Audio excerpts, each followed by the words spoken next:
Hey everyone, welcome to another session of CeerazzleDazzle Physics. In today's session, we're going to be talking about induced magnetism, which will be found in the magnetism topic of GCSE Physics.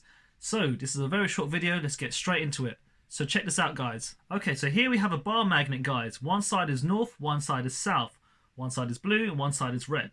So what happens if we were to take this bar magnet and we place a magnetic material next to the bar magnet? Right, so let's place a magnetic material next to the bar magnet. So here is our magnetic material and it's made out of iron. Why have I chosen iron? Because iron is a magnetic material. So what happens when we place the iron next to the bar magnet? Hopefully you can remember that the piece of iron will be attracted towards the bar magnet. So let's draw it over here. So here we have it. There we go. But the only way it can be attracted towards it, so we know it will be attracted. Right, so you know that the iron bar is attracted towards the magnet. The iron bar is attracted towards the magnet. The only way it can be attracted towards the magnet is if it creates its own temporary magnetic field. So that iron bar will create its own temporary magnetic field. So what happens is, you know it needs to be attracted, so it makes an opposite pole on this side.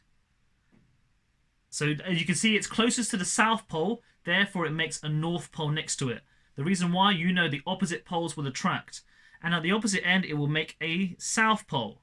And now look, the iron bar has created a temporary magnetic field, and therefore it will now be attracted towards it. So now the iron bar can move towards it. Right, and as we can see right now, that the iron bar has moved towards the bar magnet because it has created a temporary magnetic field. So it's a temporary magnetic field.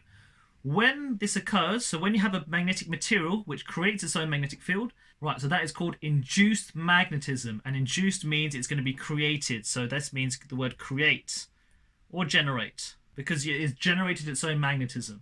So once again, this is a very short lesson here.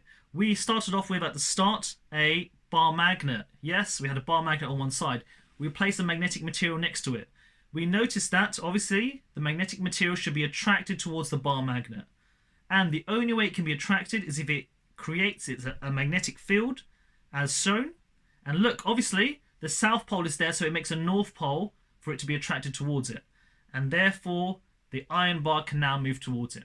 Right, so what about this for example number 2? Let's say we have the bar magnet here, and we have, there we go, we have the piece of nickel next to it, a piece of nickel. First of all, nickel is a magnetic material. It will be attracted towards the bar magnet. So it will be attracted towards a bar magnet. But how will it be attracted? It's got to make itself its own magnetic field to be attracted. So you know it's closest to the north pole. It will have to create a south pole over here, bang, and a north pole over there. So it creates a south pole over here and a north pole over there. And that's the reason why it can now move closer towards it. And here we go, and here is the final product. Yeah, and therefore it ends up looking like this. So we have the north and south of the permanent magnet there, and the induced magnet from the nickel can now move towards it. And that's it for another session of CeerazzleDazzle Physics. This session is very short. Make sure you like and subscribe to my videos. Keep me going, guys, and think about the bar magnets.